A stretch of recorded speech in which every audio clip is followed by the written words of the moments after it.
Olá pessoal, essa é a aula de COBIT 4.1 do canal 8020 Concursos.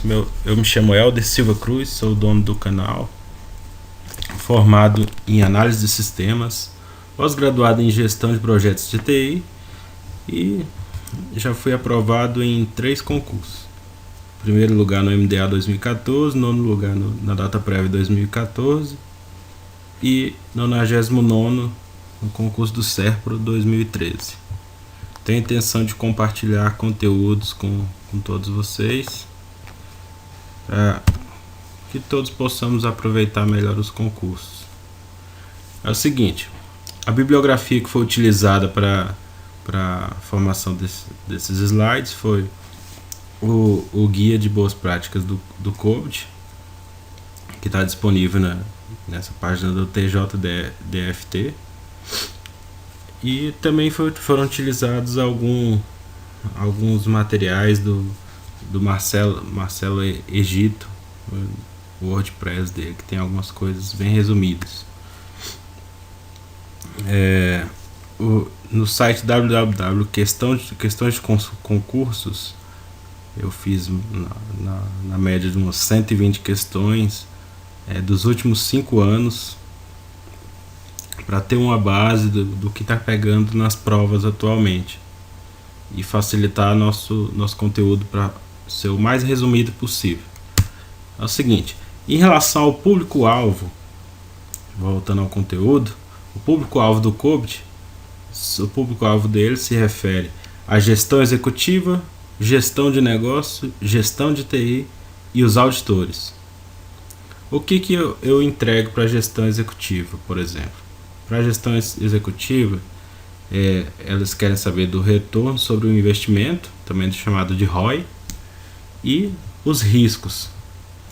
Em relação à gestão de negócio, eles vão estar focados mais no gerenciamento dos serviços de TI. Em relação à gestão de TI, estão preocupados em prover serviços adequados. Em relação aos auditores, em fornecer embasamento para as auditorias e orientar a gestão de controles internos da organização. As áreas foco da governança de TI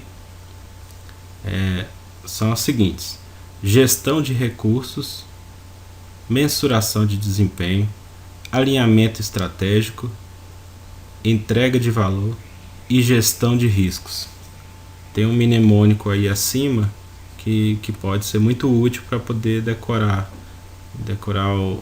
esses 5 áreas focais. Mas eu vou passar adiante, depois vocês podem ver com mais calma. Níveis de organização do produto do COBIT. Ele tem 3 níveis de organização, os produtos do COBIT. Nível executivo, que se refere à autodireção. Nível gerentes de TI e de negócio, se refere a um nível mais tático. E os profissionais de avaliação, controle e segurança.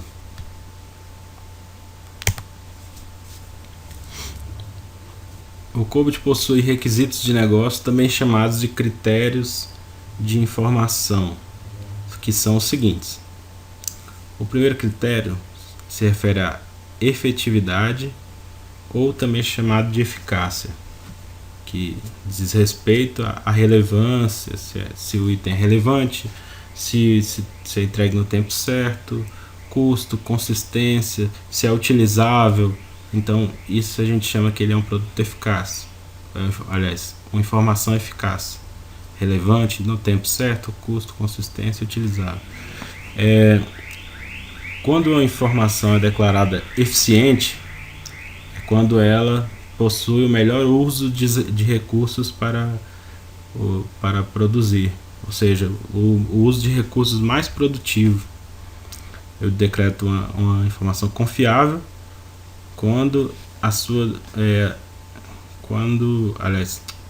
confidencialidade, quando eu tenho que tratar da restrição da divulgação indevida dela.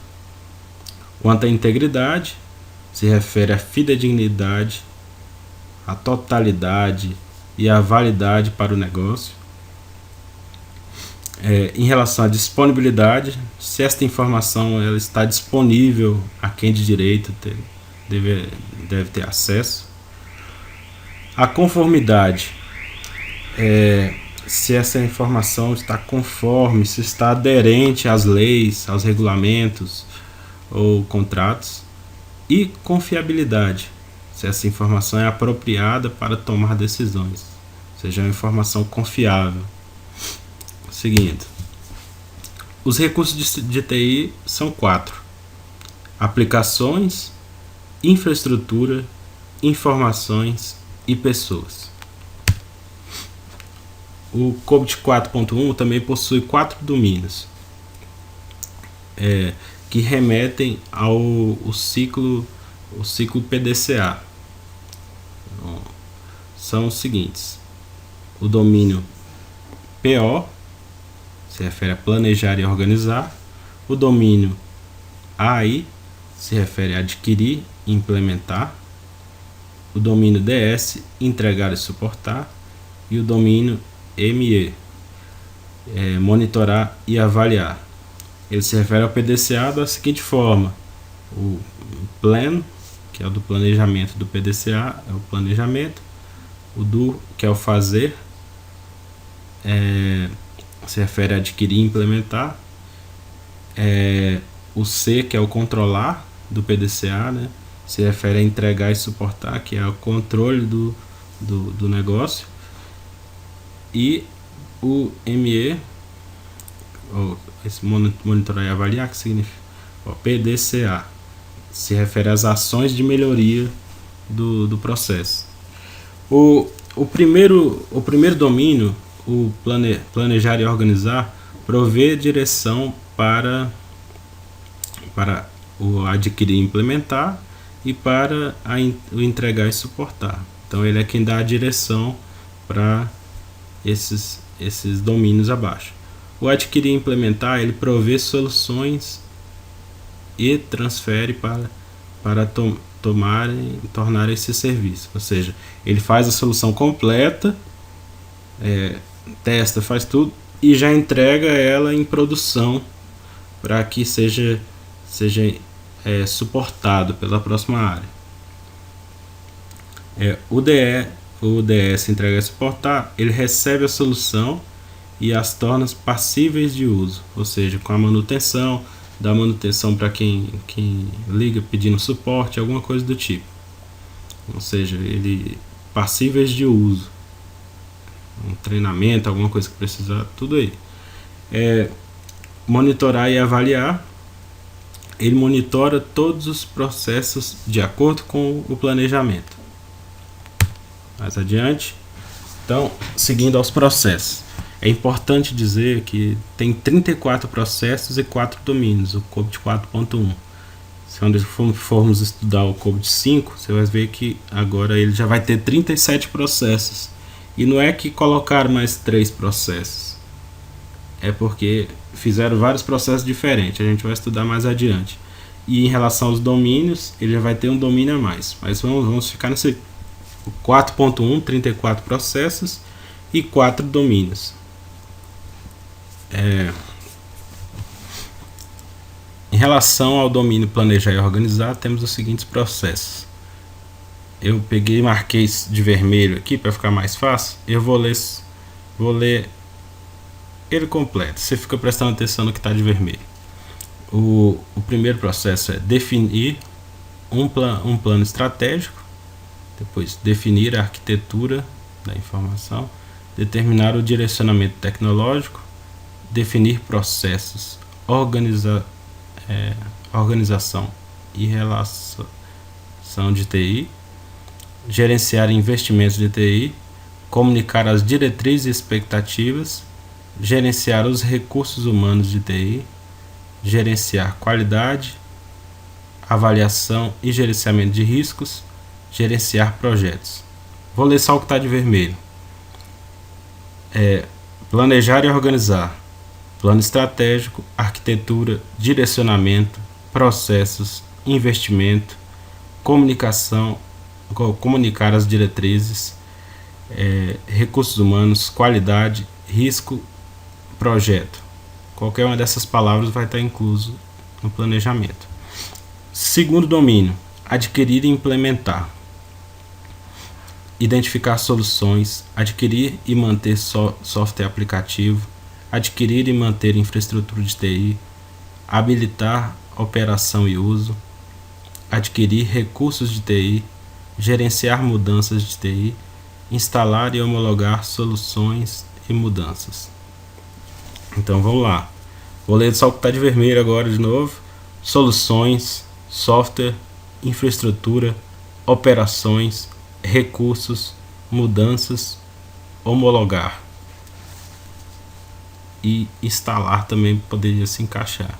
Todas essas palavras dizem respeito a adquirir e implementar. Em seguida, entregar e suportar. Definir e gerenciar níveis de serviço, gerenciar serviços de terceiros, assegurar capacidade de desempenho, assegurar continuidade dos serviços, assegurar segurança de serviços, identificar e alocar custos, educar e treinar usuários, gerenciar a central de serviços e incidentes, gerenciar problemas, gerenciar os dados, gerenciar ambiente físico, gerenciar operações. Vou ler o de vermelho. Níveis de serviço, serviços de terceiros, entregar e suportar.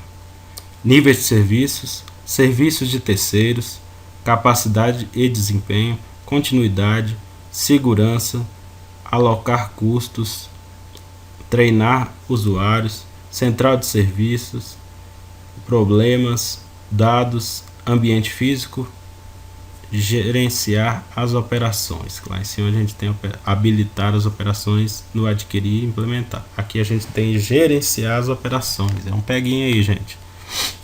Monitorar e avaliar, que é o último domínio. Tem os seguintes processos: monitorar e avaliar o desempenho, monitorar e avaliar os controles internos, assegurar a conformidade com requisitos externos, prover a governança de TI. O que está de vermelho, monitorar e avaliar desempenho, controles internos, requisitos externos, governança de TI. Seguindo, teremos os níveis de maturidade. O COBIT também tem níveis para dizer como o produto está. E lembrando que níveis de maturidade remetem a uma evolução em que a organização evolui para cada nível quando alcança todos os processos daquele nível. Isso vem do próprio CMMI. Então vamos ao que interessa, né? Então temos o nível 0 inexistente, nível 1 inicial, nível 2 repetível, nível 3 definido, nível 4 gerenciado e mensurável e o nível 5 otimizado. É importante a gente saber quando ele se encaixa em cada nível. Eles perguntam muito isso, com palavras-chave que possam entrar naquele nível. Por exemplo, o nível inexistente, que é o primeiro, que é o nível 0, né? Também é um número, eles cobram também. O nível 0 inexistente, gerenciamento de processos não aplicado. Se você ver a palavra não aplicado, já sabe que é inexistente. Nível 1, inicial, ad hoc. Desorganizados, sem padronização e dependência individual. Essas palavras são chave para ele. Então, se vê desorganizado, já sabe que é o inicial. Repetível, caminho padrão, forma intuitiva, treinamento formal, existe alguma documentação, processos similares são seguidos. Quando você vê forma intuitiva, já cai dentro, é repetível. O nível 2, repetível. Nível 3, definido. Processos são documentados, comunicados, padronizados. Então, se você vê a opção documentados, já sabe que é o definido. E nível 4, gerenciado e mensurado. Medidos, a automatização é limitada ou fragmentada. Você vê a palavra medidos, já cai em cima. E o importante também, essa parte da automatização limitada, que você fica pensando que é um nível mais para trás, mas esse aqui é o nível em que está começando a ser automatizado ainda não se tornou automático, apesar de estar sendo medido. E o último nível 5, é o nível otimizado, quando se falar em boas práticas, contínuo aprimoramento e automatização do trabalho. Estamos falando do nível 5.